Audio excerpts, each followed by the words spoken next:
SSC 26 MCQ hunt series এর আজকের ভিডিওতে আমরা দেখব আইসিটি চ্যাপ্টার 4, যার নাম হচ্ছে আমার লেখালেখি ও হিসাব। দেখো, আমাদের যে প্রথম এমসিকিউ বলা আছে, ওয়ার্ড প্রসেসরে বারবার প্রয়োজনীয় ডকুমেন্ট কিভাবে সংরক্ষণ করলে সময় সাশ্রয় হয়। এখন দেখো, একটু সময় সাশ্রয়ের কথা বলা হয়েছে না, তো এখানে দেখো পিডিএফ আকারে লেখা আছে, তারপরে ইমেজ আকারে লেখা, তারপরে ওয়ার্ড আকারে, তারপর টেমপ্লেট আকারে। এখন টেমপ্লেট কথাটার অর্থ কি?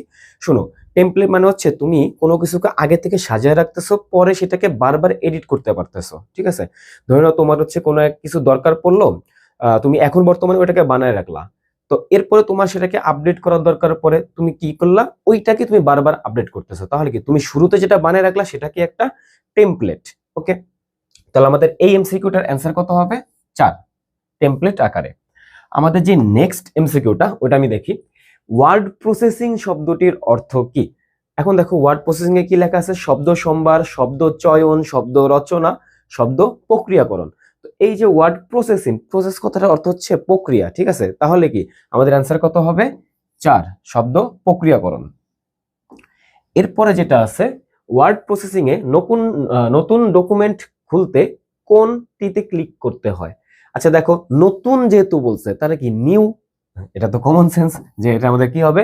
নিউ হবে, তাই না? ওকে, 4 নম্বর এমসিতে কি বলা আছে? কোন কমান্ড ব্যবহার করে বড় কোনো ডকুমেন্টে অল্প সময়ে শব্দ খোঁজা যায়? দেখো, এখানে কি কি দেওয়া আছে? Find template, find word, find replace, find graph. এই যে ফাইন্ড রিপ্লেস, এই কথাটা দিয়ে কি বোঝায়? আমি কোনো একটা বড় ডকুমেন্টে কোনো একটা শব্দ খুঁজতে চাচ্ছি। ধরে নাও আমার নাম রায়হান, আমি হচ্ছে রায়হানটাকে খুঁজবো কোনো একটা ডকুমেন্টের ভিতরে। তাহলে আমি ফাইন্ডের ভিতরে কি লিখবো? আমি লিখবো রায়হান। এরপর আমি সেটাকে রিপ্লেস করতে চাচ্ছি, ধরে নাও অন্য কোনো নাম কি হতে পারে? সাপোজ তোমাদের যে অবিক স্যার, তাহলে কি অবিক দিয়ে আমি হচ্ছে সেটাকে রিপ্লেস করবো। তাহলে আমি রিপ্লেসের ওখানে কি লিখবো? অবিক লিখে দিব। তোমরা যদি হচ্ছে 3 ইডিয়ট মুভিটা দেখে থাকো, তাহলে দেখবা যে ওখানে একটা ভালো একটা উদাহরণ দেওয়া আছে, এই যে এই ফাইন্ড রিপ্লেসের। যদি মনে থাকে তোমাদের যে চতুরের সাথে কি করা হয়েছিল। তাহলে আমাদের এটা অ্যান্সার কত? ফাইন্ড রিপ্লেস, গ। এরপর আসি, বানান সংশোধন করা যায় কোন সফটওয়্যারের সাহায্যে?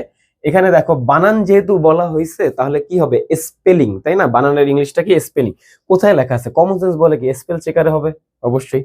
তারপরে কি, রিবনের কোন আইকনে ক্লিক করলে মেনু আসবে? এখন এটাকে না আমি তোমাকে একটু প্র্যাকটিক্যালি শিখাই।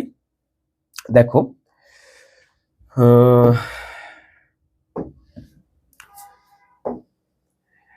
রিবনের কোনটাতে গেলে হচ্ছে মেনু আসবে? এই যে আমরা দেখো বর্তমানে কোথায় আছি? হোমে আছি না? তো এই হোমের এখানে হচ্ছে কি থাকে? আমাদের এই মেনুগুলো দেওয়া থাকে। তাহলে আমাদের অ্যান্সার কত হবে এখানে? এখানে আমাদের অ্যান্সার হবে হোম। তারপরে লেখালেখির জন্য কোন সফটওয়্যার ব্যবহার করা হয়? আমরা এই যে ওয়ার্ড প্রসেসর সফটওয়্যার ইউজ করে থাকি। স্প্রেডশিট হচ্ছে অন্য কাজে ব্যবহার করে, ফটোশপ অন্য কাজে, ডাটাবেস হচ্ছে অন্য কাজে। লেখালেখির জন্য আমরা ওয়ার্ড প্রসেসর ইউজ করি।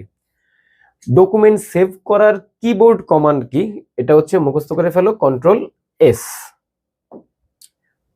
তারপরে হচ্ছে, কোন কমান্ড ব্যবহার করে বড় কোনো ডকুমেন্টে অল্প সময় শব্দ খোঁজা যায়? আচ্ছা, একটু আগে আমরা কি দেখছিলাম? সেটাকে যে ফাইন্ড রিপ্লেসের ইয়েটা দেখছিলাম না, ওইটারই কিবোর্ড শর্টকাট হচ্ছে কন্ট্রোল-F, মানে কি কন্ট্রোল+F। এটা আমাদের কি ওই ফাইন্ড রিপ্লেসের শর্টকাট। কোন ডকুমেন্ট প্রথমবার সংরক্ষণ করতে কোনটি ব্যবহার করা হয়? তো প্রথমবার যখন তুমি কোনো একটা ডকুমেন্ট সংরক্ষণ করবা, এখানে কোনটা? Print, new, home, save. ভাই সেভই দেওয়া আছে, তুমি সংরক্ষণ করতে চাচ্ছ, কমন সেন্স এটাই বলে। সেভ এজ এর মাধ্যমে তাহলে কি করে? দেখো, সেভ হচ্ছে কি, তুমি প্রথমবার কোনো কিছুকে সেভ করতেছো, এরপরে যতবারই তুমি সেভ করবে সেভিংতে ক্লিক করবা। কিন্তু ধরে নাও তোমার কাছে দেওয়া আছে একটা ওয়ার্ড ফাইল, আর তুমি চাচ্ছ একটা পিডিএফ ফাইল, তাহলে কি তোমার সেটাকে পরিবর্তন করা লাগতেছে ফরম্যাটটা। যখন তুমি ফরম্যাট পরিবর্তন করতেছো, মানে কি, এই যে একই ডকুমেন্টকে বিভিন্ন নামে তুমি সংরক্ষণ করতে চাচ্ছ, তখন সেটাকে কি বলা হবে? সেভ অ্যাজ বলা হবে। কি বলা হবে? Save as. ওকে, বাংলা টাইপের জন্য কোন ফন্টটি বাছাই করতে হয়? তোমাদের বইয়ের যে লেখালেখি, সেটা লেখা হয় হচ্ছে সুটনি এমজে, এই ফন্টটা দ্বারা। এখানে অনেকগুলো ফন্টই দেওয়া আছে। এখন কথা হচ্ছে ভাই, ফন্ট কি? যদি আমি তোমাকে এখানে দেখাই ফন্ট কি, তুমি যদি হোমে যাও, তাহলে হচ্ছে তুমি যে এখান থেকে অনেকগুলা ফন্ট দেখতে পাবা। ফন্ট মানে হচ্ছে তোমার লেখা মাঝে মাঝে দেখবা যে পেঁচানো থাকে, মাঝে মাঝে বোল্ড করা থাকে, এরকম টাইপ। এই যে এখানে অনেকগুলা ফন্ট দেওয়া আছে, ঠিক আছে। তারপরে আসি, ওকে, এটা গেল। তাহলে আমাদের বাংলা লেখালেখির জন্য কোনটা মনে রাখবা? সুটনি এমজে। পূর্বে সংরক্ষিত ডকুমেন্ট খুলতে ব্যবহার করা হয় কোনটি? আচ্ছা, পূর্বে সংরক্ষিত তার মানে কি আগে থেকে কোনো কিছু তুমি তৈরি করে রাখছো, অবশ্যই সেটা নিউ হবে না, কন্ট্রোল ও আর কি হবে, ওপেন হবে। তাহলে কি 1 আর 3, এটাও একটা কমন সেন্সের কোশ্চেন ছিল। বুলেটস এন্ড নাম্বার কোন মেনুতে থাকে? আচ্ছা, এটা আমি দেখাচ্ছি বুলেট নাম্বার কোন মেনুতে থাকে। হোমে যদি আমি যাই, তুমি হোম থেকে হচ্ছে এরপর ইনসার্টে যদি যাই, বুলেট এবং নাম্বার, তাই না? এখানে না, সরি, এখান থেকে এই যে আমাদের প্যারাগ্রাফের এখানে তুমি যে বুলেট এবং নাম্বার দেখতেছো, যে এগুলা কি বুলেট লাইব্রেরি, এগুলা কি নাম্বার লাইব্রেরি, ঠিক আছে? তাহলে আমাদের এখানে কি হবে, বুলেট নাম্বার কোন মেনুতে থাকে? অবশ্যই আমাদের সেটা থাকে হোম মেনুতে। আমরা কোথায় দেখছিলাম এটা বলো তো? মাত্র এই যে আমরা এটা দেখছিলাম হোমের ভিতরে, তাই না? এই যে আমাদের এখানে কি লেখা ছিল, হোম লেখা ছিল, এখান থেকে আমরা হচ্ছে এটা পাইছি। হোমের হচ্ছে কোথায় পাইছিলাম, কোন গ্রুপে পাইছিলাম? প্যারাগ্রাফ গ্রুপে পাইছিলাম, হোম ট্যাবের প্যারাগ্রাফ গ্রুপে পাইছি আমরা সেটা। ওকে, ওয়ার্ড প্রসেসরে লেখালেখির জন্য বিভিন্ন স্টাইলের অক্ষরকে কি বলে? এখন অক্ষর, একটু আগে আমরা কি দেখছিলাম, যে প্যাচানো টাইপের অক্ষর আসে, বোল্ড অক্ষর আসে, এগুলোকে আমরা কি বলছিলাম? ফন্ট বলছিলাম। এটাকে কি বলা হবে? ফন্ট বলা হবে। হোম ট্যাবের কোন গ্রুপে বুলেট ও নম্বরের আইকন? আচ্ছা দেখো, একটু আগে বললাম কোন গ্রুপে, তাহলে সেটা কি হবে? প্যারাগ্রাফ গ্রুপে। মাত্র দেখলাম বুলেট নম্বর থাকে। প্যারাগ্রাফের নির্বাচিত অংশকে গাঢ় করতে নিচের কোনটি প্রযোজ্য? এখন দেখো কোনটি প্রযোজ্য গাঢ় করতে। আমাদের এখানে ধরে নাও আমি যদি এখানে কিছু লেখালেখি করি, সাপোজ আমি এখানে যে কি মন যে কি লিখছি জানি না আসলে, তো এটাকে আমি হচ্ছে সিলেক্ট করি, ঠিক আছে? ওকে, সিলেক্ট করার পরে এখন এখান থেকে দেখো আমি কি করতে পারি, যে ক্যালিব্রি বডি, এটা কি একটা ফন্ট, ঠিক আছে? তো এই ফন্টের যে আমাদের আছে, এখান থেকে দেখো যে বি লেখাটা না, এই যে বি মানে হচ্ছে বোল্ড, আই মানে ইতালিক, ইউ মানে হচ্ছে আন্ডারলাইন, এগুলা অনেকগুলো আছে। তো বি দিলে এটা কি হবে, এটা দেখো একটু বোল্ড টাইপের আসলো, তাই না? বোল্ড হয়ে গেছে জিনিসটা।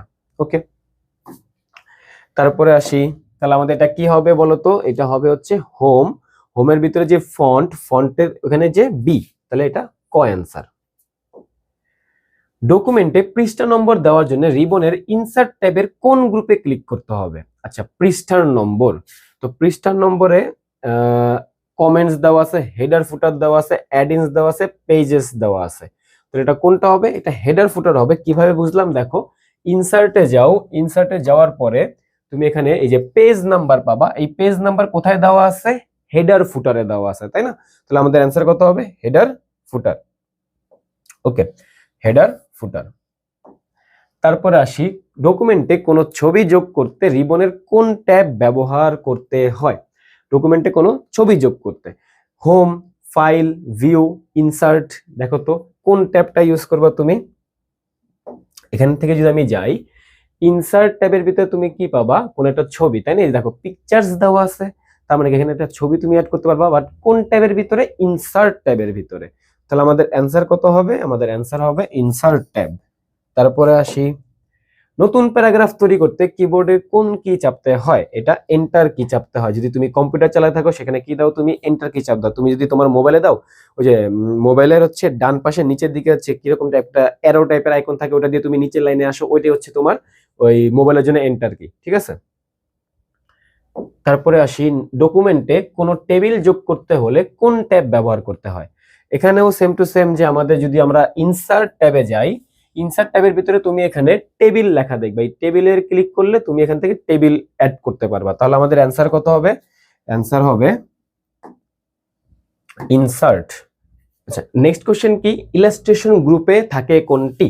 দেখো ইলাস্ট্রেশন গ্রুপে কোনটি থাকে? Home, file, clip art, insert. আমরা একটু যদি গিয়ে দেখি তাহলে কি আসে এখানে, দেখো ইনসার্টে যদি যাই তাহলে আমাদের কি আসবে এখানে? ইলাস্ট্রেশন গ্রুপ কোথায় আছে বলো তো? ইনসার্টের যে এখানে দেখো ইলাস্ট্রেশন লেখা আছে নিচের দিকে, ইলাস্ট্রেশন।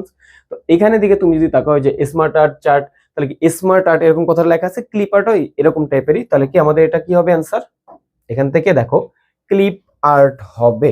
ওকে, কারণ কি হোম, তারপরে ফাইল, তারপরে ইনসার্ট, এই তিনটাই তুমি কি দেখতে পাচ্ছ এখানে? দেখো এই যে হোম, ফাইল, ইনসার্ট, এই তিনটাই হচ্ছে কি ট্যাব।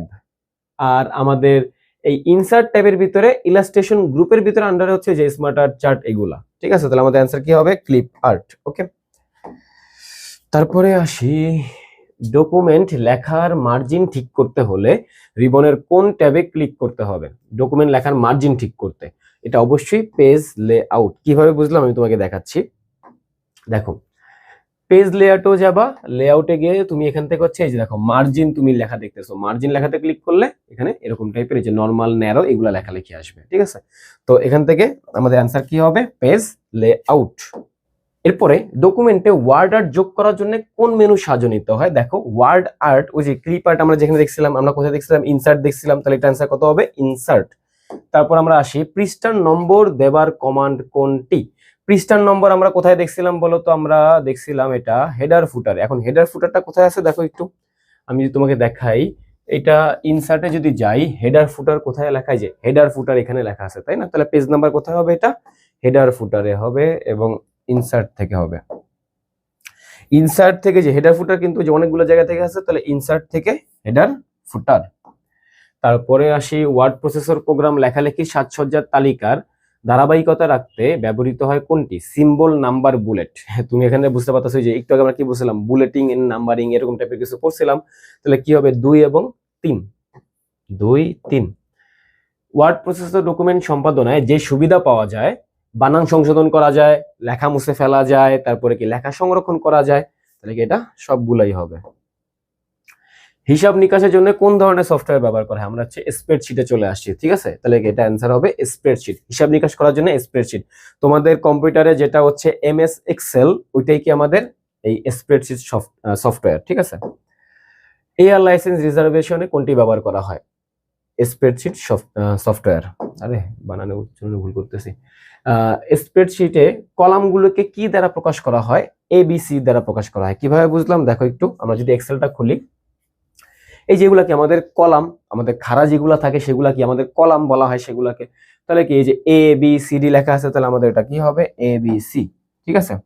তারপরে আসি, ওয়ার্কশিটের সিলেক্ট করা ঘর সমষ্টিকে কি বলা হয়? এটাকে কি বলা হবে? দেখো, সিলেক্ট করা ঘর সমষ্টিকে, যখন এরকম সমষ্টি টাইপের, তার মানে কি অনেকগুলা ঘর চলে আসছে, তখন সেটাকে বলা হবে কি? রেঞ্জ। বাট যদি একটা সিঙ্গেল টাইপের ঘর হয়, সেটাকে কি বলা হবে? সেল বলা হবে। বাট ঘর সমষ্টিকে কি বলা হবে? রেঞ্জ বলা হবে। খেয়াল রেখো। এই যে স্প্রেডশিটে বি1 দ্বারা কি নির্দেশ করে? দেখো একটু আমি তোমাকে যদি দেখাই, বি1, বি1 মানে হচ্ছে দেখো কলামের হচ্ছে কি? কলামের হচ্ছে বি, আর আমাদের সারি বা রেকর্ড যেটা, এই যে সারির দিকের 1, ঠিক আছে, সারির 1 আর কি কলামের বি। তাহলে কোন ঘরটা আসে? এই যে এই ঘরটা। দেখো তুমি এখানে কোন জায়গায় কি লেখা আছে? এই যে হ্যাঁ, এখানে লেখা আছে, দেখো বি1 লেখা আছে, তাই না? তো এই বি1টা আমাদের কি প্রকাশ করতেছে? একটা সিঙ্গেল ঘর প্রকাশ করতেছে, এবং সেটা কি? সেল, তাই না? তাহলে কি বি1 কি নির্দেশ করে? এটা সেল নির্দেশ করে। পরীক্ষার ফলাফল প্রস্তুত করার জন্য কোন সফটওয়্যার ব্যবহার করা হয়? স্প্রেডশিট প্রোগ্রাম ব্যবহার করা হয়। স্টার চিহ্ন দ্বারা কোন প্রক্রিয়া বোঝায়? দেখো আমাদের এই সবগুলা ক্ষেত্রে আইসিটিতে স্টার চিহ্ন মানে কি হবে? গুণ হবে, একেবারে চোখ বন্ধ করে গুণ। ফাংশনের পূর্বে কোনটি ব্যবহৃত? এখন ফাংশন জিনিসটা কি আমি তোমাকে একটু বুঝাই। ধরে নাও তুমি দুইটা জিনিসকে যোগ করতেছো, সেটা কিভাবে লিখবা? ইকুয়াল দিবা, তারপর লিখবা সাম। তো ধরে নাও a1 আর b1 কে তুমি যোগ করতেছো, তাহলে কি a1 প্লাস b1। এটা হচ্ছে আমাদের এই স্প্রেডশিট সফটওয়্যারের যে সূত্র সেটা। তো প্রথমে আমাদের কি দিয়ে শুরু করতে হয়? ইকুয়াল দিয়ে শুরু করতে হয়। তাহলে একটা ফাংশনটা কি? ফাংশনটা হচ্ছে সাম। এই সাম ফাংশনের পূর্বে আমরা কি দিলাম? একটা ইকুয়াল চিহ্ন দিলাম বা সমান চিহ্ন দিলাম, অ্যান্সার হবে সমান। স্প্রেডশিটে গুণ করার সূত্র কোনটি? একটু আগে বলছিলাম গুণ করতে হয় কি দ্বারা? স্টার চিহ্ন দ্বারা। স্প্রেডশিটে রেঞ্জ বোঝানো হয়েছে কোনটি দিয়ে? রেঞ্জ। এখন রেঞ্জ বোঝানো হয়েছে, আমি তোমাকে বলি, ধরে নাও তুমি অনেকগুলা ঘর নিলা, ঠিক আছে।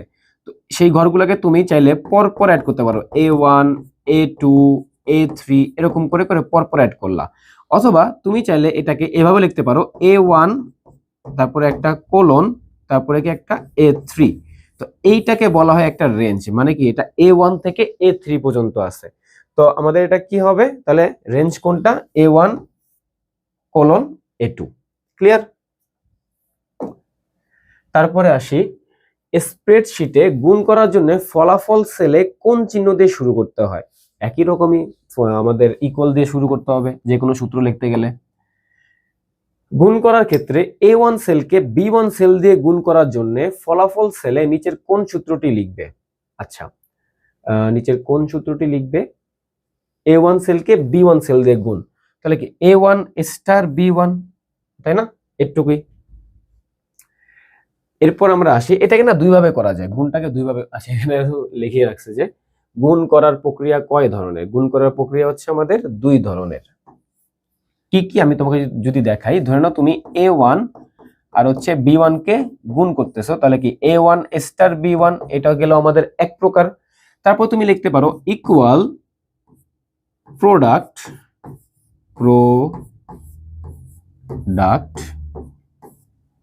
A1 কমা B1, তাহলে এটা কি করবে? এটা আসলে এই যে এই কাজটাই এটা করবে, সেম টু সেম কাজ। তাহলে কয়ভাবে গুণ করা যায়? দুইভাবে গুণ করা যায়। এমএস এক্সেলে গুণ করার ফাংশন কোনটি? একটু আগে আমরা দেখলাম গুণ করতে হয় কি দিয়ে? ফাংশন, প্রোডাক্ট ফাংশন দিয়ে।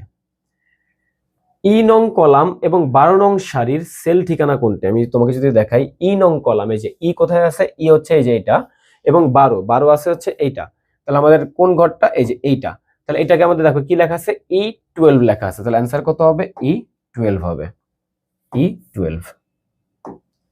তারপরে আসি স্প্রেডশিটে শতকরা হার বের করার ফর্মুলা। এখন দেখো শতকরা হার কিভাবে বের করে বলো তো? আমি তোমাকে যদি দেখাই, ধরে নাও 100 এর 10%, 100 এর 10%, এটা তুমি কিভাবে লেখো? 100 ইন্টু 10%, এরকম লেখো, তাই না? 100 ইন্টু 10%। তাহলে আমাদের এখানে কি হবে দেখো, এই যে সূত্র যদি লিখতে চাও তাহলে কি হবে? এই যে ইকুয়াল, তারপরে কি A3 হচ্ছে আমাদের শুরুর যে মানটা, যে 100 যেটা ওইটা, তারপর কি ইনটুর জন্য আমাদের কি দেব? স্টার চিহ্ন দেব। তারপর কি 10% এর জন্য, ধরে নাও 10 এর জন্য আমাদের B3 আসলো, এই যে B3 হচ্ছে 10 এর জন্য আসলো, আর হচ্ছে আমাদের কি পার্সেন্ট, এরকম টাইপ, ঠিক না? তাহলে আমাদের অ্যান্সার কত হবে? A3 star B3%। A2 সেলে ক্রয় মূল্য এবং B2 সেলে শতকরা লাভের হার দেওয়া থাকলে ফলাফল সেলে মোট লাভ নির্ণয় করার সূত্র কোনটি? আচ্ছা, A2 সেলে হচ্ছে ক্রয় মূল্য আর B2 সেলে শতকরা লাভের হার। আচ্ছা, তাহলে মোট লাভ আমাদের হচ্ছে কত? তো ধরো আমি তোমাকে বললাম যে আসলে কিভাবে লেখা যায় এটাকে। আমাদের ক্রয় মূল্য কত? ক্রয় মূল্য হচ্ছে A2, ঠিক আছে? তাহলে A2 এর কত পার্সেন্ট? B2%। আমাদের কি A2 এর B2%, এটা হচ্ছে আমাদের কি সেই লাভটা। আমরা লাভটা কিভাবে বের করি? যে 100 টাকা মানে কিভাবে বের করি? ধরুন 10%, তো 10% মানে কি? 10% মানে হচ্ছে 100 টাকায় লাভ হয় কত? 10 টাকা, এরকম টাইপের। তাহলে কি A2 টাকায় লাভ হবে কত? এই যে B2 যে সেলে যেহেতু শতকরা লাভ, তাহলে কি B2%, এরকম টাইপ হবে। তাহলে আমাদের অ্যান্সারটা কি হবে? Equal A2 star B2%। I guess তুমি বুঝতে পারছো। ওকে, তারপরে আসি A2 ইকুয়াল টু ক্রয় মূল্য, B2 ইকুয়াল টু 20%, তাহলে C2 যদি বিক্রয় মূল্য হয়। এখন দেখো বিক্রয় মূল্য মানে কি? ক্রয় মূল্য প্লাস লাভ যেটা, তাই না? ক্রয় মূল্য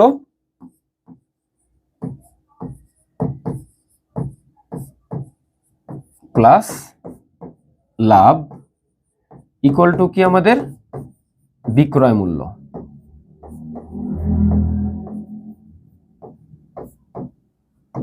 ওকে, তো আমাদের এখানে ক্রয় মূল্য হচ্ছে A2 আর আমাদের লাভ কত? লাভ হচ্ছে 20%। দেখো অলরেডি এখানে পার্সেন্ট কথাটা লেখা আছে, তার মানে কি এই পুরো পার্সেন্ট সহটাকে B2 যদি কল্পনা করো তাহলে কি হবে? এটা B2, তাই না? বাট এটা কার হচ্ছে লাভটা মানে কিভাবে বের করে বলো তো? এটা তো B2%, এই লাভটা হচ্ছে আমাদের কার? লাভটা হচ্ছে ক্রয় মূল্যের 20%, তাই না? ক্রয় মূল্যের 20%, এটা আমরা কিভাবে করি? এই যে A2 প্লাস A2 এর এত পার্সেন্ট, তাহলে কি A2 into B2 equal to হচ্ছে আমাদের কি বিক্রয় মূল্য, তাই না? তাহলে আমাদের অ্যান্সার কত হবে? A2 plus A2 into B2।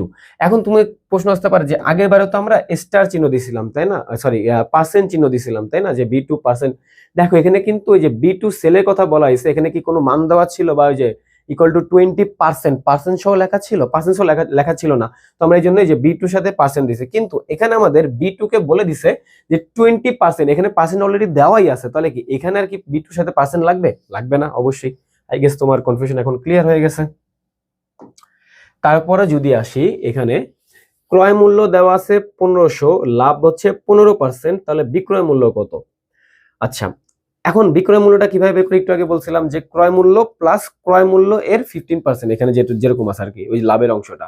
তাহলে কি ক্রয় মূল্য, এটার জন্য দেখো কোশ্চেন মার্ক চিহ্নিত সেলের ঠিকানা কি? কোশ্চেন মার্ক হচ্ছে কি সি, আর এই যে এখানে 2, তাহলে কি আমাদের অ্যান্সার হবে কি C2। এটার জন্য তো এটা এটুকুই এনাফ।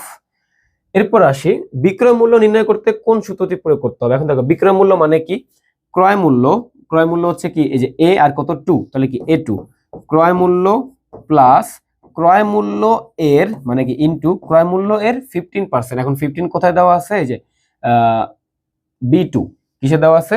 B2, এত পার্সেন্ট, তাই না? আমাদের কি A2 plus A2 into B2। এখন কথা হচ্ছে যে এই যে আমাদের এই পার্সেন্ট, এখানে কি 15% কথাটা লেখা আছে? না, 15% কথাটা লেখা নাই, তাহলে আমাদের কি দিতে হবে? B2%, তাই না? তাহলে অ্যান্সার কত হবে? এই যে A2 plus A2 into B2%। কথাটা কি বুঝতে পারছো? আমি আবারও তোমাকে ক্লিয়ার করি, আমাদের আগের কোশ্চেনটাতে দেওয়া ছিল হচ্ছে যে 20% কথাটা একসাথে লেখা ছিল, পার্সেন্ট ছিলই, কিন্তু এখানেও কিন্তু তোমার এই যে 15 এর পরে কিন্তু পার্সেন্ট লেখা নাই। তুমি যদি এই যে পার্সেন্টটা এখানে যদি না দিতা, তাহলে কি আসতো? 1500 প্লাস 1500 ইন্টু 15, তাহলে অনেক বড় একটা মান চলে আসতো, বাট এই যে এখানে তোমাদের পার্সেন্ট দেওয়া লাগে, তাই না? অবশ্যই আমাদের এখানে পার্সেন্ট দিয়ে দেবো। হাউস রেন্ট বের করার সূত্র কোনটি? হাউস রেন্ট কোথায় দেওয়া আছে? যে হাউস রেন্ট হচ্ছে 45%। কার 45%? তোমার যে বেসিক স্যালারি থাকে সেই বেসিক স্যালারির কত পার্সেন্ট? 45%। তাহলে আমাদের বেসিক স্যালারি আছে হচ্ছে B2 তে, তাহলে B2 এর কত পার্সেন্ট? এই যে C2%, C2%। এখন C2% মানে কত? C2 হচ্ছে আমাদের 45, তাই না? তাহলে আমাদের কত? এই যে B2 প্লাস 45%, সরি আরে প্লাস কেন হবে? B2 ইনটু, সরি এখানে আমরা যে ইনটু দিছিলাম না, B2 ইনটু, এই যে এটা এখানে দেওয়া আছে B2 ইনটু 45%। ওকে, তারপর আসি, হাফিজ এর নিট বেতন কত? হাফিজের নিট বেতন, নিট বলতে এই যে নেট আর কি স্যালারি, নিট স্যালারি আর কি, ঠিক আছে? নিট স্যালারি, তাহলে কত হবে এটা? দেখো 17,500, তার সাথে আমাদের যুক্ত হবে কত?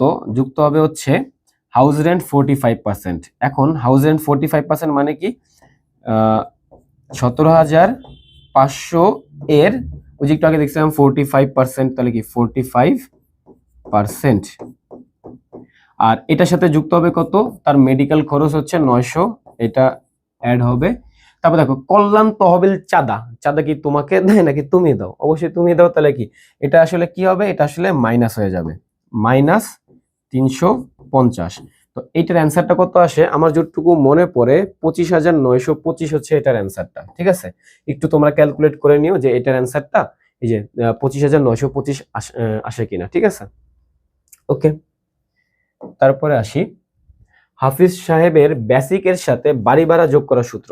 এখন বেসিক কত? বেসিক হচ্ছে B2, তাহলে B2 এর সাথে আমাদের কি বাড়ি ভাড়া হচ্ছে C2, তাহলে এটা তো অবশ্যই হবে যে 3 তো অবশ্যই হবে, তাই না? যে B2 প্লাস C2, আর আমাদের C2 কি ছিল? এই যে B2 এর 45%, দেখো এই যে C2 মানে কি, যে C2টা হচ্ছে B2 এর 45%, এটা এটুকু আমাদের কি, এটুকু হচ্ছে আমাদের C2, তাহলে কি একই রকমই আসলো না, যে B2 প্লাস C2 এরকম টাইপের কথা চলে আসছে, তাই না? তাহলে এটা আমাদের অ্যান্সার হবে। তাহলে আমাদের অ্যান্সার কত হবে? 2 আর 3, 2 এবং 3।